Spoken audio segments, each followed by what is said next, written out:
Yeah, so 11 through 15. Then the multitude is carried away, his heart will be filled up. He will cause tens of thousands to fall, yet he will not prevail. For the king of the north will again rise a greater multitude than the former, and after an interval of some years, he will press on with great armies and much equipment. Now in those times, many will raise up against the king of the south. The violent ones among your people will also lift themselves up in order to fulfill the vision, but they will fall down. Then the king of the north will come, cast up a huge mound and capture a well-fortified city, and the forces of the south will not them. Not even their choice of troops, for there will be no strength to make it stand. And then actually, I'm going to have the next reader read 16 through 17. And this is where you're going to see where Philopater actually ends up passing away. But he who comes against him shall do as he wills, and none shall stand before him. And he shall stand in the glorious land with destruction in his hands. He shall set his face to come with the strength of his whole kingdom, and he shall bring terms of agreement and perform them. He shall give him the daughter of women to destroy the kingdom, but it shall not stand or be to his advantage. So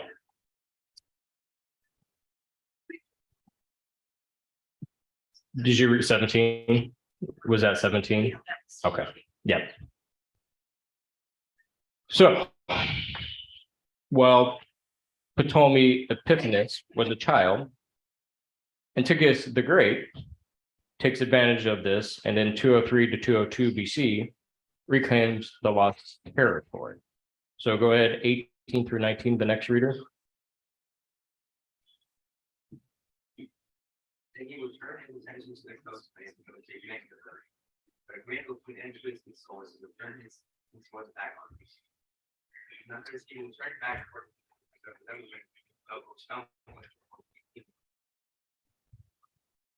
So a few years later, Scopius, a gentleman by the name of Scopius, who is an Egyptian general, goes back into Palestine and recovers the two provinces. And then about 198 BC, Antiochus ends up recapturing them. Fast forward about 6 years later, in 193 BC, a marriage is arranged between Epiphanes and Antiochus the Great's daughter Cleopatra, a well-known name. On the basis of this peaceful agreement, in which the revenues would be divided between the two kingdoms and Palestine would be technically subject to Egypt. Antiochus, though, then goes on to war against Rome and loses before he decides in 187 BC to sacrilegiously pillage the temple of Jupiter. This act leads to his death by the hands of a mob. And that we see that in verse 19 that was read by Austin. As it says there in 19, then he shall turn his face towards the fort of his own land, but he shall stumble and fall and not be found. Well, as he falls, so Seleucus Philopater succeeds Antiochus the Great, his father, and ends up becoming king of Syria. Now, just like with everything, everything boils down to money, it seems like, because of financial difficulties created in part by his father's war with Rome, Seleucus Philopater was compelled to pursue a policy devoid of expensive adventures. His policy and care were also dictated by the fact that his son and heir, Demetrius, had been sent to Rome as hostage because of his father. So now we have his son is being held captive. So in around 178 BC, Seleucus Philopater sends his treasurer Heliodorus to Jerusalem to collect money to pay the Romans. This reference is actually in Daniel 11:20. Nadia, if you can read that. The successor will send out a tax collector to maintain the royal splendor. In a few years, however, he will be destroyed, yet not in anger or in battle. So Philopator sends out his treasurer, Heliodorus, to enter into the temple in Jerusalem in order to take the treasure, but he ends up getting turned away. All right.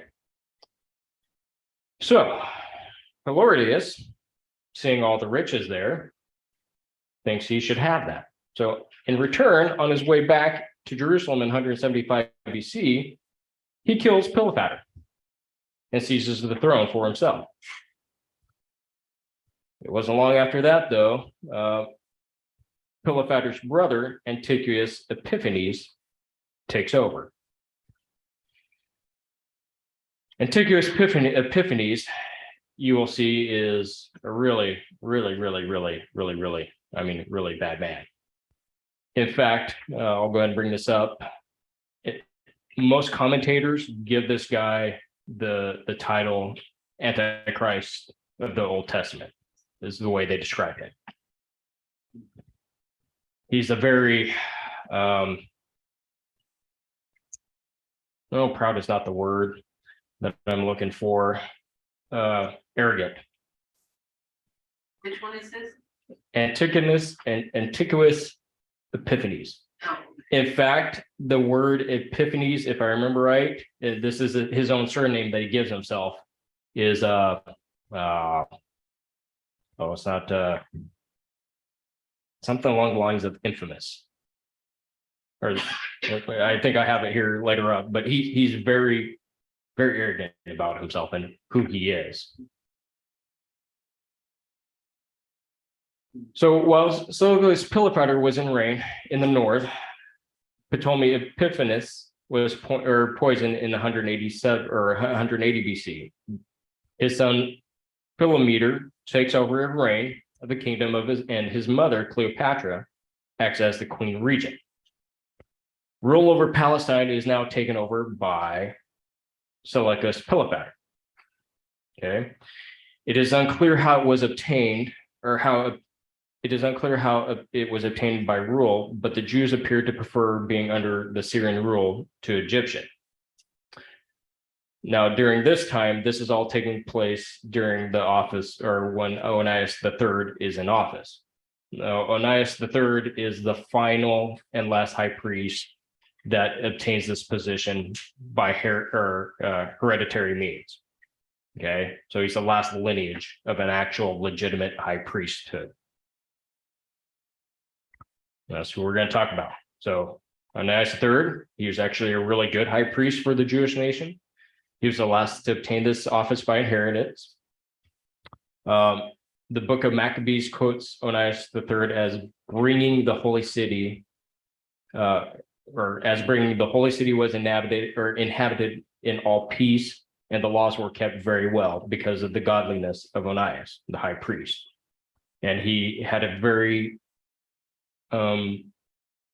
hatred towards anything that would pollute God's word.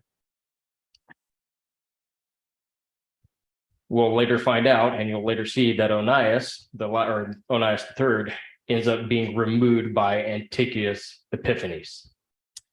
And with the removal of Onias III, the high priestly era closes, and a new period of a lot of infighting and a lot of backstabbing now comes into place, just in the position of high priest. This now transitions us into what is known as the days of the Maccabees.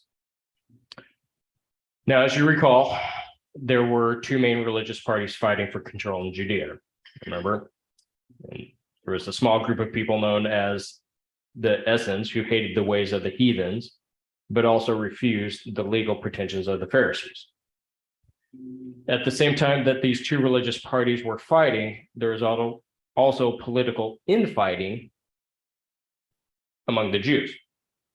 There was another group that were so-called and named by their thoughts, the Egyptians and the Syrians, indicating that what their object of thoughts were. One was more towards the Egyptian kings and one was more the Syrians. About this time, corruption has started creeping, or about this time, corruption has also started seeping into the priesthood. As mentioned before, do you guys all remember Joseph, the son of Tibius? So there was a point where you remember there was a king, I can't remember which one it was, he forgets to pay the taxes to the king, right? So the king decided that since you guys, or there was a high priest that was not paying the taxes. And so the king decides, well, since you're not going to come pay the taxes, I'm going to come and pillage. So Joseph, who is the son of the high priest, I think it was Onias the first. He decides, okay, I'm going to use a little bit of diplomacy and I'm going to go meet the king on behalf of the nation and my uncle and see if I could win some favor. So he goes and he meets with the king, but in doing so, he overhears conversations from another group that is approaching the king to come up with a business deal of farming taxes from the people. So him being a clever and conniving man says, I'm going to approach the king before this group can, and I'm going to do the same. So he actually approaches the king, pays the king off, and the king gives him the royal blessing that he can now go back and tax his fellow Jews. This is where the Jews that you notice in the New Testament, where do they get the hatred for the tax collector? This guy. He is the start of the downfall for the priesthood. So the Romans didn't start it? Nope. Their own people. But they always blamed it on. No, this is the downfall of the priesthood. This is the first person that actually sells out, and this is where it starts creeping in. Okay. So there's a lot of unclarity. I can only find 3 names for his sons. So Joseph has 2 wives. And he ends with those 2, out of those 2 wives, he ends up conceiving 8 sons total. 7 by wife A, who we'll name wife A because I can't find any names for her, and 1 son by wife B. So wife A, there is the names I could find for them is Simon, Joshua, and Onias is kind of a common name that gets used quite often. So I know it's going to get confusing, but there's multiple Oniases. Wife B, the only son that she has is a gentleman by the name of Hyrcanus. And this is where the battle and this family here, the family infighting, plays a influential role on the high priesthood and how it was looked upon. So Joseph has 2 wives, one born with 7 sons, while the other just a 1. The name of the one is Hyrcanus. So just like his dad, Hyrcanus is a chip off the old block in his father's ways of being very cunning and very greedy. Joseph, in his old age, sends Hyrcanus to Egypt to congratulate the king and queen on the birth of their son. Hyrcanus, just like his dad, takes the opportunity to bribe the king with money from his father's agent, so it's basically his father's money, to obtain the royal authority to become the collector of revenues of the east of Jordan. Well, when dad finds out about this, Joseph becomes enraged, and also his other 7 brothers become enraged about this business proposal. So they seek to kill him. And in doing so, 2 of Joseph's sons from wife A ends up dying or getting killed in this battle. Well, Hyrcanus actually ends up escaping unharmed, but moves off into a little bit further away into a different land so he can continue to raise taxes and not cause family strife. But this family strife now becomes not just a family issue, it becomes a national issue, right? So Simon, the high priest at the time, Simon, along with some of the citizens, take side with the 5 remaining brothers and their cause, while others support Hyrcanus, who has now retreated beyond the Jordan. Hyrcanus, though, about 7 years later, commits suicide. But before he does, he finds favor with the high priest at the time. Now, all the treasure that Hyrcanus had collected from taxing his fellow brothers to death ends up getting deposited into the temple. So around 176 BC, at the time of Hyrcanus' death, his eldest brother Simon was actually the governor of the temple. And in 176 BC, Simon and the high priest Onias, who is now taken over, they get into a bitter feud. Simon, in order to get rid of Onias, goes to Apollonius, who is the governor of the region under the king of the north, Seleucus Pilaphas. Pilaphas. And he tells them all about this treasure that is being held in the temple, the treasure of Hyrcanus, and all the other stuff that is collected and put in there for the sanctuary, or in the sanctuary for safekeeping. Now, recall Seleucus Pilaphas in verse 20 is given the name the raiser of taxes, right? So upon hearing all of the riches that are in the sanctuary, Pilaphas sends his treasurer, Philodonis, like we learned earlier, to take possession of the money. Philodonis attempts to enter the temple, but is unsuccessful. And at the time, work was texting me.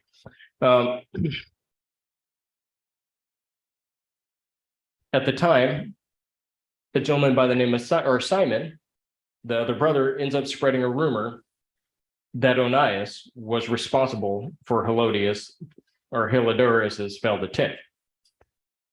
This stirs up a bunch of hatred among everybody, and so much hatred that assassinations start to be placed out on people. So hearing this, Onias hearing that there's this rumor going about that he had caused this, he goes to try to meet with Pilaphas in order to buy his way out of being killed. All right, so he sets off on a mission to meet the king. Well, before he can make it there, the king dies. All right, and his brother Antiochus becomes king. That's a proper word. So this is Antiochus Epiphanes. And the next reader I'm going to read Daniel 11, 21 through 35. It's a little bit lengthy, but I'm going to have you read this and you're going to see how this plays in. So Antiochus Epiphanes has actually given him this, surnamed himself the Epiphanes part. And actually, I was wrong. It means Epiphanes means the illustrious. Now you can see where he's very arrogant. He's not only just Antiochus, he's Antiochus the illustrious. Antiochus Epiphanes is known as the persecuting king of the north in Daniel 11 from verses 11 through 35. And we're going to see a synopsis of his reign in those scriptures. So Daniel 11, 21 through 35, please.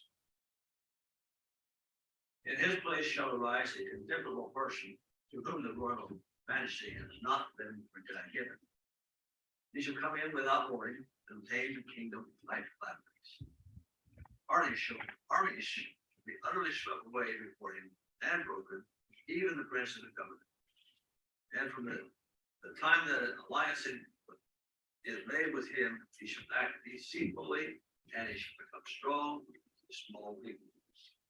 Without warning, he shall come into the richest parts of the province, and he shall do whatever his fathers or his fathers have done, scattering among them plunder, spoil, and goods. He shall devise plans against strongholds, but only for a short time. And he shall stir up his kingdom, stir up his power and his heart against the king of the south, the great army. And the king of the south shall wage war with an exceedingly great and mighty army, but he shall not stand, for plots shall be devised against him. Even those who eat his food shall break. His army shall be swept away, and many shall fall down slain. Which verse did you pick up on? I believe it's 35. Or you can go, yeah, through 35. Even those who eat his feet shall break him. His army shall be swept away, and many shall fall down slain. As for the two kings, their hearts shall be bent from doing evil. They shall speak lies at the same table, no avail. For at the end is yet to be the time appointed. He shall return to his land with great wealth, but his heart shall be set against the holy covenant. And he shall work his will and return to his own land. At the time appointed, he shall return and come into the south, but it shall not be this time as it was before. For ships of Gittim shall come up against him, and he shall be afraid and withdraw. And he shall turn back and be enraged and take action against the holy covenant.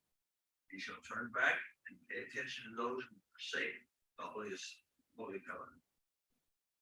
Forces from him shall appear for vain temple and fortress, and some shall take away the regular burnt offering. And they shall set up abomination that makes desolation. He shall seduce with flattery those who violate the covenant. But the people who know their God shall stand firm, take action. And the wise among the people shall make many understand. Go for this. Some days they shall stumble by sword and sway and blame, by captivity and plunder. When they stumble, they shall receive a little help, and many shall join themselves to them with flattery. And some of the wise shall stumble, so that they shall be refined, purified, and made white until time of the end, or still awaits the appointed time. Now remember how it starts off, and in this place, the despicable person, and this is going to be this guy. He comes into his kingship using what? Flatteries. Then when he gets them, he turns. We see Antiochus sought favor from the Jews first by flattery, but ultimately became their harshest persecutor and profaner of the temple. So before Ananias could gain the favor of Antiochus, his brother Joshua bribes Antiochus with money if he would sell him the position of high priest. In addition to the promise of money, Joshua promises to do everything that he could in his power to Grecianize the Jews, even changing their name to Antiochians. So now you remember, you have a king that's in power that is very what?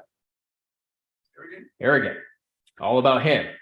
And then you have somebody that comes in that, one, gives you money to buy the high priest position, promises that he's going to change the Jews who were, I can't remember where it was put, but they were considered a thorn in anybody that had governmentship or power over them. They were a very peculiar people, right? You still consider them better than Gentiles. Right. So now you have this person coming and saying, I will somewhat tame them, change them to become more Grecian-like, but also I will change their name to be his, Antiochus, after you. Do you not think that tickles his ear? So this makes him happy. And in so kind, he removes Onias from the position of high priest and gives it to Joshua. Joshua embraces this task and even changes his name to Jason after a Greek hero. He immediately begins adopting Greek learning, fashion, games, and even builds a gymnasium. All right. 4 years after buying the position, Jason / former Joshua sends his younger brother Onias to Antiochus with the tribute money. Now, you remember that family infighting? Onias, set on obtaining the high priest position for himself, takes opportunity to bribe Antiochus with even more money than Jason and obtains the position of high priest from his brother. So Onias, now with the royal commission and the support of the remaining 5 brothers, all remember the sons of Tobias, returned back to Jerusalem to oust his brother Jason. Jason and his supporters refuse to relinquish the office and power. Well, this causes Onias to temporarily return to Antioch and seek Antiochus's help. In return for help, he promises to outdo Jason in the Grecianizing of the Jews and shows his commitment to the king by changing his name to Menelaus. Well, the king has now just got more money, got a promise that the person that was in power will now even outdo his brother in Grecianizing the Jews. So the king sends or provides Menelaus, or Onias, former Onias, a royal escort, an army. So upon returning, Jason sees this happening and sees it coming, so he flees. And Menelaus now takes over the position of high priest.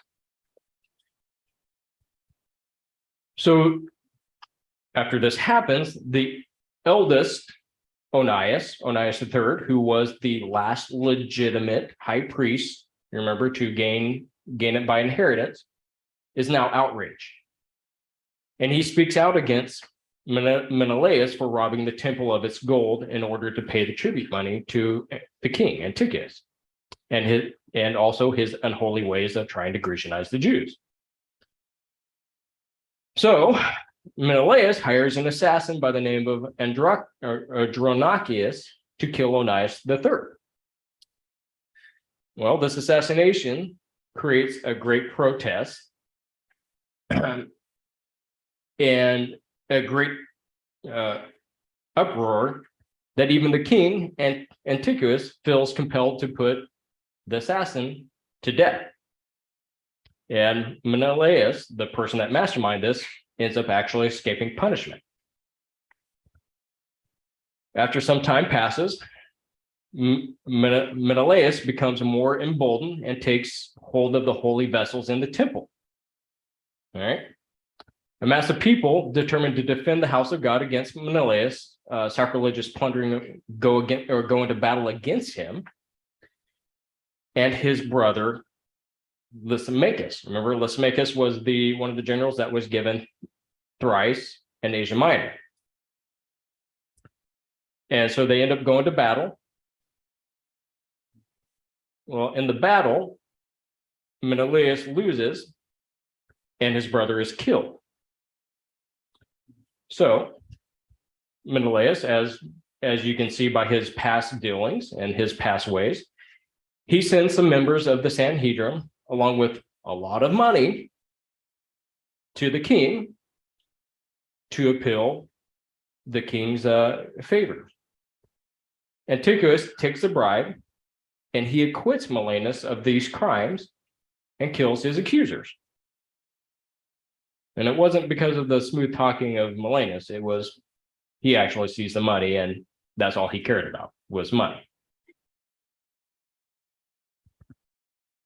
So in about 171 BC, Antiochus invades Egypt, and shortly after, a rumor reaches back to Jerusalem that he was now dead. And upon the circulation that this king that you remember, he came in with flatteries, but then turned out to be bad. So upon hearing that he is dead, the people, what do? They rejoice. Yay for us. Jason, remember the other brother that was ousted? He catches winds of this, and him and his followers seize the opportunity, knowing that the Jewish people hated his brother now, to attack Jerusalem and to gain back the high priest from his brother, or the high priest position from his brother. So Jason and his party end up seizing the castle that Melanus was in, or in the area, and force Melanus actually into a castle. So they've got him barricaded into a castle. And we don't learn why, but there is, for some odd reason, there is a sudden turn of affairs which allow Melanus to gain the upper advantage during the siege, and he ends up driving his brother back out of Jerusalem and into another land where his brother finally just dies. Well, word had gotten back to Antiochus in Egypt that Jerusalem was overjoyed to hear of his death. Now you can imagine how that made him feel. All right. In addition, the issues between Jason and Menelaus were reported to the king as though there had been a royal revolt, that the people were mad at him, and his kingship was now in jeopardy. So this enraged him so much that he returns to Jerusalem with his armies, and with a wrathful energy storms into the city and kills roughly about 40,000 people, and takes an equal amount into captivity. So you remember 1128? Antiochus then, in addition, guided by Menelaus, who is still the high priest, forces his way into the holiest of holy, takes the golden candlestick, the table, the incense altar, along with other vessels, before destroying the books of the law and setting up the abomination of desolation by erecting an idol altar upon the holy altar of burnt offerings. This is where most of the commentators get the term Antichrist of the Old Testament. 1128, then he will return to his land with much plunder, but his heart will be set against the holy covenant, and he will take action and then return to his own land. And at the appointed time, he will return and come into the south, but this last time it will not turn out the way it did before. The ships of Kittim will come against him, therefore he will withdraw in fear and will return and curse the holy covenant and take action. So he will come back and pay attention to those who abandon the holy covenant. Forces from him will arise, desecrate the sanctuary fortress, and do away with the regular sacrifice. And then we'll set up the abomination of desolation. We'll go ahead and end it right here and pick up next week.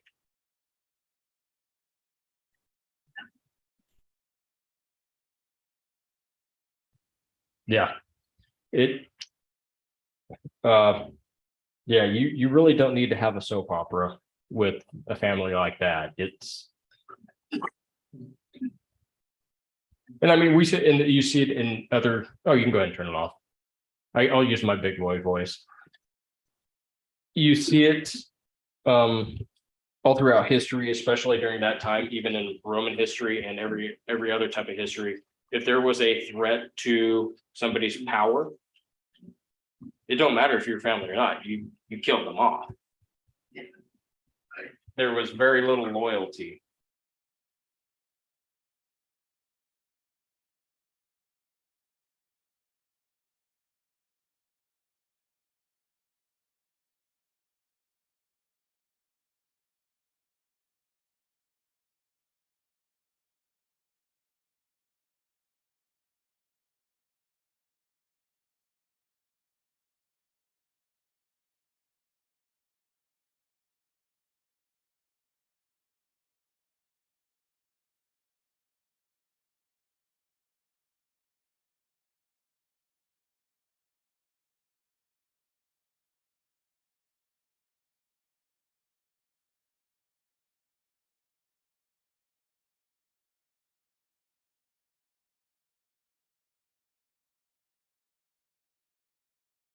morning's scripture reading is this.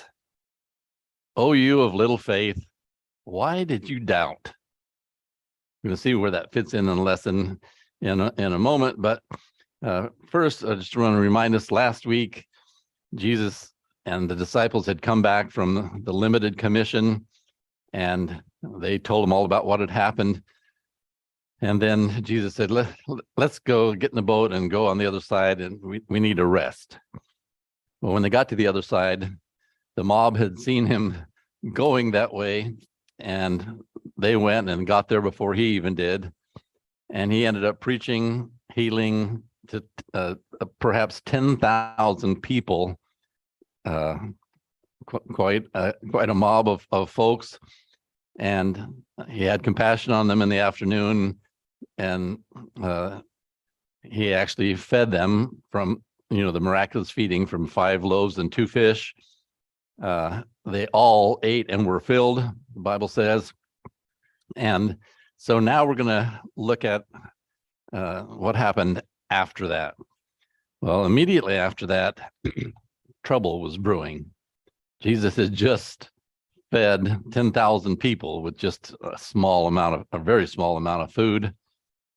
It did not go unnoticed. And there was trouble brewing. And here we have John chapter 6, 14 and 15. Then those men, when they had seen the sign that Jesus did, said, this is truly the prophet that is to come into the world. Moses had said, there's going to rise a prophet like me. You listen to him. And so they're saying, this must be the guy Moses was talking about. And so, in verse 15, therefore, when Jesus perceived that they were about to come and take him by force to make him king, he departed again to the mountain by himself alone. Well, I want to emphasize, they were about to come and take him by force and make him a king. How well would that have gone over with the Romans? What would have happened to all of Jesus's plan, the plan to save mankind? Things would have gotten real bad real quick. And so he had to get out of there. So we're going to read what happens. He's going to send his disciples off, and he's going to go up into a mountain to pray. He's going to try to get a little bit of that rest that he was talking about, and just be away. Obviously, he knows time's approaching because faith amongst the people is growing. They're saying, this got to be the prophet. This is the Messiah. This has to be the Messiah. And their idea of the Messiah was to make him a king right there on earth. And that was not how it was supposed to play out. And so he had to back off, way off. And so the next thing, they're saying, the people are saying, this got to be the prophet, so let's grab him and make him a king. And as I said, that wasn't gonna work out. Even if you look at that picture, it doesn't look right, does it? It just looks off. Well, anyway, they were just like their forefathers. Their forefathers had said in 1 Samuel, after the judges didn't work out for them too well, the judges worked, but they just didn't work, is what was happening. But they finally decided, oh, well, now make us a king so we can be like everybody else. We want to be like all the nations. Well, that's kind of how Israel was after all the things that passed. And even Brandon in the class this morning is talking about the intertestament period leading up to when Jesus came into the world. Things were messed up, and they were thinking earthly things. And so just like their forefathers had wanted a king, they're waiting for the Messiah to come so they could make him a king and he could rule the world. Well, Jesus said, I'm hiking out of here. And so what happened was in Matthew chapter 14, this is where we're going to stay for a while, is in Matthew 14. Immediately, Jesus made his disciples get into the boat and go before him to the other side, while he sent the multitudes away. And when he had sent the multitudes away, he went up to the mountain by himself to pray. Now, when evening came, he was there alone. And so he's up in the mountain praying to God. I would love to hear what he had to talk to God about and what he was asking him. How do I settle these folks down so we can accomplish what we're accomplishing? Oh, I would just love to hear what he was praying. But he was praying there alone. But meanwhile, as he had sent his apostles away in a boat to go across the Sea of Galilee, he was going to meet up with them later. Meantime, but the boat was now in the middle of the sea, tossed by waves, for the wind was contrary. We've kind of seen this before, haven't we? As I said before, I don't know if you can see this very well from where you are, but this is a relief map of the Sea of Galilee and points north, the Golan Heights that we used to hear all about the fighting in the Golan Heights. Well, the Golan Heights go from negative elevation below sea level. The Sea of Galilee is 700 feet below sea level, and so upriver it's not much more. It's all below sea level, and the heights of the Golan Heights, it goes up to like 10,000 feet. Whenever the wind would come from Syria, off of the desert, they would come down the Golan Heights and just flow straight down that valley and hit the lake, and things would start happening. And apparently that was what was happening. These guys had started somewhere, perhaps somewhere over here, and they were going to go crossing over this way. And Jesus went up into the mountain to pray, but the wind was causing a problem. And so the story continues. It says, now in the fourth watch of the night, Jesus went to them.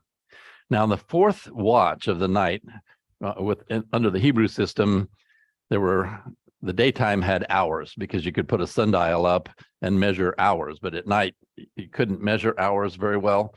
So they divided it up into 4 watches, which was approximately 6 p.m. to 9 p.m. and 9 p.m. to noon, and then not noon, but midnight, and then midnight to 3 o'clock. And the fourth watch was from 3 a.m. to 6 a.m. So they go over for a rest, preach all day, feed these 10,000 people, and then get in the boat and head out, fight in the water. Jesus went up to pray, but then he heads down. 3 o'clock in the morning, 4 o'clock, 5 o'clock, sometime in the fourth watch, he's coming, walking on the sea. How much rest did they get? None, virtually none. And here these guys are out there fighting the sea. I can imagine them saying, oh, where's Jesus? I wish Jesus was here so he could calm the sea like he did before. I don't know what went through their mind, but when Jesus came walking on, well, I just wanted to add this part. This is what they call in the military, "Oh dark 30." This very late night, early morning, oh dark 30, before the sun comes up. That's when Jesus came, and it says this: he came walking on the sea. Well, their reaction to that was when the disciples saw him walking on the sea, they were troubled, saying, "It's a ghost." And they cried out for fear. They never would have imagined anybody come walking on the water. People can't walk on the water, so this got to be a ghost. And so he's coming, walking on the water, and they are scared to death. Well, Jesus then immediately spoke to them, saying, "Be of good cheer. Don't worry. It's I. Don't be afraid. It's just me, Jesus, walking on the water." Well, I don't know if that would shock you or not, but it shocked them, and it would definitely shock me to see someone walking on the water and have them walking towards me. I'd be scared to death, and I'd be so relieved if I heard somebody that I knew saying, "It's just me. I'm here." Well, anyway, Peter answered to him and said, Lord, if it is you, command me to come to you on the water. As we all know, Peter was the impetuous one, always jumping in first to do stuff and regretting it later a lot of times.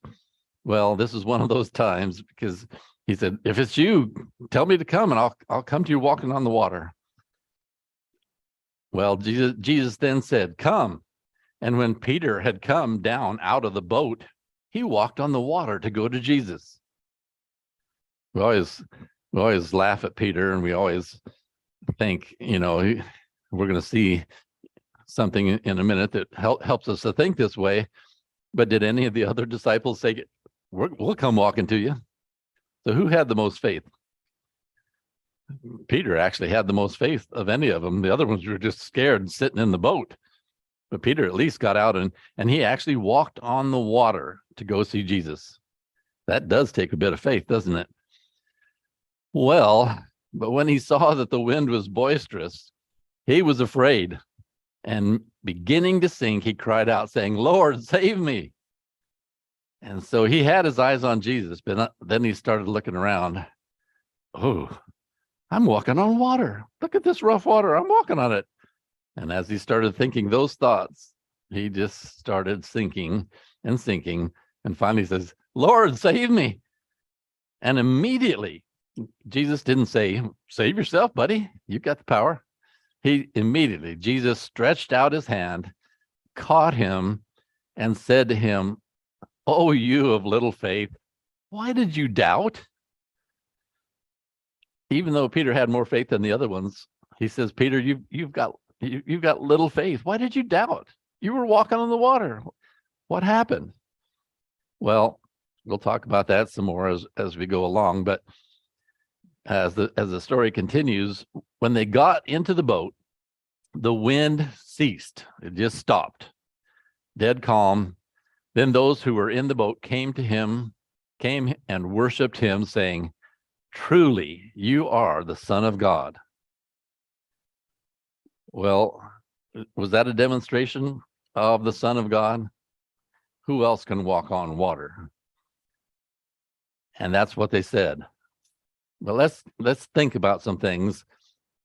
Think about them, but also things about us. And when I say us, I mean us, me and you. Some things to think about in this lesson. First one I want to talk about is from Matthew 14:29. So he said, come. And when Peter had come down to the boat, he walked on water to go to Jesus. Peter walked on water to go to Jesus. Well, some of the things that Jesus asked of us seem impossible. I could never do that.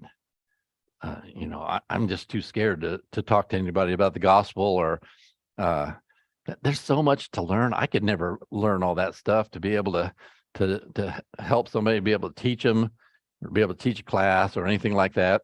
I'm not saying that Jesus asks every one of us to teach class or any of that kind of stuff, but whatever it is that Jesus has given you the talent for and asked you to use those talents, they seem impossible to us sometimes.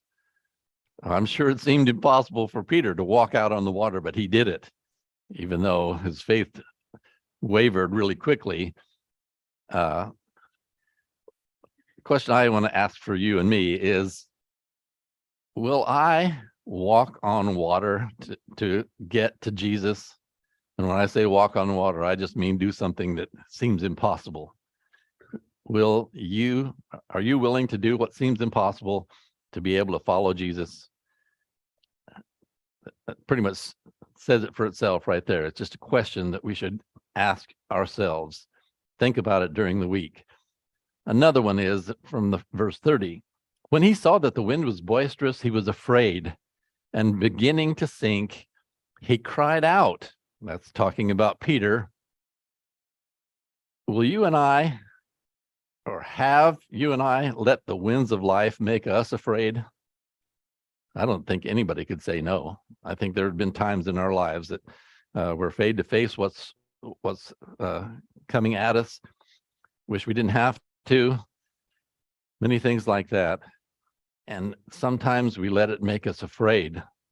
But what did Jesus tell Peter when he began to be afraid and started to sink?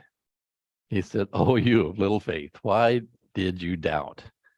And that really applies to us too.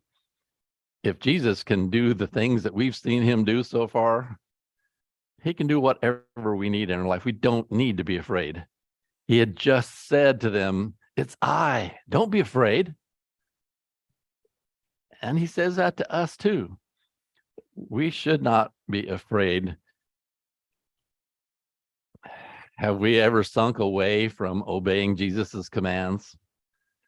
Sometimes we do. We see an opportunity to talk to somebody about the gospel. You know, they're right there, and maybe something is said that gives us that open door, and we just, I just can't get myself to do it. You walk away, and then you think, oh, I should have said something, whatever. We have those things come up all the time. Just like Peter shrunk away, we can do that too. And so we should be able to relate to Peter. A lot of times we think, oh man, why did he do that? Well, we do the same thing in our life, just in different ways. Jesus said to him, "Oh, you of little faith, why did you doubt?" Well, I want to talk about something that's found in Mark, the 6th chapter, the same account, but from Mark. It says, "And they were greatly amazed in themselves beyond measure, and they marveled." When they saw Jesus walking on the water, and then when he got in the boat, the sea was stilled, they were amazed and they marveled. Look what Mark says, verse 52. "For they had not understood about the loaves, because their heart was hardened." What does that mean? They hadn't understood about the loaves. Well, what had happened with the loaves? 5 loaves had become 10,000 loaves. I don't know how many loaves it was. The loaves were not huge loaves of bread like we have, just small loaves, maybe one each for everybody. That would be about 10,000 loaves out of 5, and then the fish multiplied greatly as well. They hadn't understood the message. It was just Jesus feeding the people. They weren't getting it. They weren't seeing that by Jesus doing the miracles, physical things that you could see with your eyes and hear with your ears and smell with your nose and taste with your mouth, all these things that you could grab onto and see. Jesus was doing these things so that they would be able to understand the spiritual power that he had, the great ability that he has to save folks. They just were not getting it because why? Their heart was hardened. And that really hit me when I thought about it, because when I think heart being hardened, I'm thinking like Pharaoh of Egypt. His heart was hardened. No way, you're not taking these guys out. I'm the king here. I'll tell you what's going to happen. Your people are staying here. You know, the heart was hardened, just being rebellious against God. Were these guys being rebellious? No, but yet it said, Jesus said, your hearts are hardened. They were just, the way I think of it is they were thick. They just were not getting it. And their hearts hadn't softened up yet to where they could truly let Jesus in. I've been there myself, and I didn't know exactly what was the matter. I mean, I knew that things were not right, but I didn't know what it was like to just let Jesus into my heart. And these guys, they had seen miracle after miracle after miracle after miracle, and yet they just could not grasp the fact that Jesus has the power to do whatever he wants to do. And still they had doubts in their minds. I'm not walking down the water. I'm not going to ask Jesus if I could do that. Peter gets halfway to him and starts sinking because oh no, I can't do this. They weren't getting it. Well, are you and I getting it? can we really feel the power of Jesus? And I don't just mean feel it, but I mean trust in it. Whatever God wants me to do, I can do it. Jesus will give me the power, the ability to do that. And I may have to work for it some, but Jesus will make it happen if he wants us to do it. We got to learn to trust him. Next thought, Peter said, Lord, save me. And immediately Jesus stretched out his hand and caught him. That's something to think about. When you're sinking, Jesus will reach out for you too. He will reach out and grab you and pick you up if when you start sinking. What we need to do is believe that message. We get sinking so many times, every hundreds of different reasons. We lose a loved one. One of our children goes off from the faith or whatever, and we start sinking. We get depressed about something. Somebody says an unkind thing to us or whatever, we get in an argument with somebody, all kinds of reasons that we start sinking and our faith wanes a bit. Jesus will reach out. All you have to do is ask, help me back up again. I know I'm not where I need to be. Get me back going again. And he'll reach out and pull you back up. Gotta believe it. We've all seen plenty of evidence in our lives of Jesus working if we would just open our eyes to see. So many in the Church of Christ, a lot of people have gotten so worried that we're going to think the Holy Spirit's working in our lives, in some mystical way, or I guess that's the best way to put it, that we forget the fact that he really does work in our lives, and that Jesus also works in our lives. They both intercede for us when we pray, and we've got to start believing this, that Jesus is working right in our lives and looking for when it happens. Just since I've been preaching, I've been noticing more and more. I get ideas that come into my head and I think, that really isn't from me. This must be something that God wants me to talk about, or I get an idea, I'll be struggling, or I'll be thinking about, what do I do with this? And it will come to me, and I just got to give God credit and just give him the glory, because he does work in my life and he works in yours as well. Well, their heart was hardened and needed to be softened. The apostles had subconsciously hardened their own hearts. They didn't set out to do it. They weren't rebellious. They wanted to follow after him. But over the course of time, after watching miracles after miracles after miracles, their hearts started becoming more and more softened. And by the time Jesus hung there on the cross, with them nowhere to be found, except for, at least we know Peter followed from afar off, but his disciples had abandoned him even at the end of his ministry. I would have been thinking, as I hung on the cross, I'd be thinking, oh no, did all the things I taught these guys did not do anything? I mean, are we in big trouble here? Well, I don't know what Jesus was thinking. I suspect that he was trusting in them. I know after this is all over with, they'll get it back together just like they did and follow after me. They'll remember all the things that I said and taught and did, and they'll be what the church needs. Well, whatever, their hearts did soften over the course of time. Jesus quoting all the prophecies about himself, Jesus performing miracles, raising the dead, healing the sick, casting out demons, walking on water, calming the sea. All these things finally were allowed to soak into their hearts. Their hearts softened enough. Well, that's what I want to ask you. Just like the apostles, their faith grew, maybe little by little, maybe not fast enough for Jesus. Happiness, called them, oh, ye of little faith, and that kind of thing. And when he was about to die in the garden, They couldn't even stay awake while he went to pray. And oh man, I don't know what to do with these guys.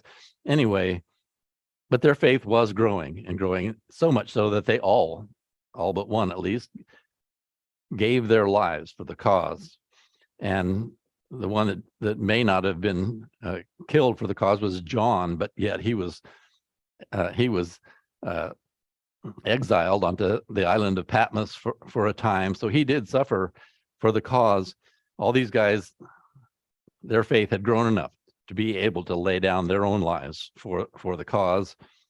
And as I brought this up before, the faith meter, is yours growing somewhere? It should be growing. All that we're learning about Jesus and the things that he has done, the miracles that he performed, the wonderful teaching that he taught, and all of these things that have to be from God. Listening to the testimony, about 10,000 witnesses to this great miracle of feeding all these folks, and all the evidence that we have. Hopefully your faith meters, I guess this is the right way to go, is going up, up, up. Anyway, next point, Peter took his eyes off Jesus. He's looking at Jesus. If you're really Jesus, tell me to come out there. And Jesus said, come on. He starts walking, and then, oh, what am I doing? And he starts to sink. He took his eyes off of Jesus and began to sink. Well, when we lose our focus, when we take our eyes off of Jesus in our lifetime, when we lose focus on him, we also begin to sink. You're either with him or you're against him. And so we can't afford to take our eyes off of Jesus, not just on Sunday, but every single moment of our life. We've got to be looking upwards, looking to Jesus, looking to the Father. That's how we stay afloat, and that's how we get through this life. The apostles said, truly, you are the Son of God. Haven't we heard that before? How many times have the apostles, didn't they say that when he calmed the sea the first time? And didn't the people all just say, this has got to be the prophet that Moses talked about? And they were among that group. And so many times when Jesus did miracles, when he raised that young woman from the widow of Nain, her daughter, this has got to be the Son of God. This has got to be the Messiah. We've heard that many times before, and yet they said it again, but they still weren't getting it. Well, haven't we said that before? I mean, we take a class, or we read in our Bible and see, read about Jesus. Man, Jesus is the Son of God. And yet we do the same thing that the apostles did, find ourselves doubting when we take our eyes off of Jesus. Well, I just want to say that if there was hope for the apostles, there's hope for us too. Jesus saw time after time after time these guys saying, "Oh yeah, you're got to be the Son of God. You're God's son, all right. Nobody can do this except there be from God," and all that. And then time after time they were shaking a little bit in their knees and lacking faith, but yet they came out to be wonderful servants for God. Well, if there's hope for them, then there's hope for us too. Yeah, we doubt sometimes. Our faith wavers. We start to sink. We have to cry out to God to pick us back up again. But that's part of the message of this story that we've been looking at, is Jesus will reach down and pick you up and make you float once again. If there's hope for them, there's hope for us as well. Well, we're going to sing this song, One Step at a Time. And I want you to pay particular attention to the chorus as we sing this song. I guess I'm not going to read it now, but just when we get to the chorus, we'll sing it 3 times. Pay particular attention, because the apostles, one step at a time, were getting closer. closer and closer to Jesus, closer and closer to being what they needed to be to establish the church and end up giving their lives for Jesus and for the church.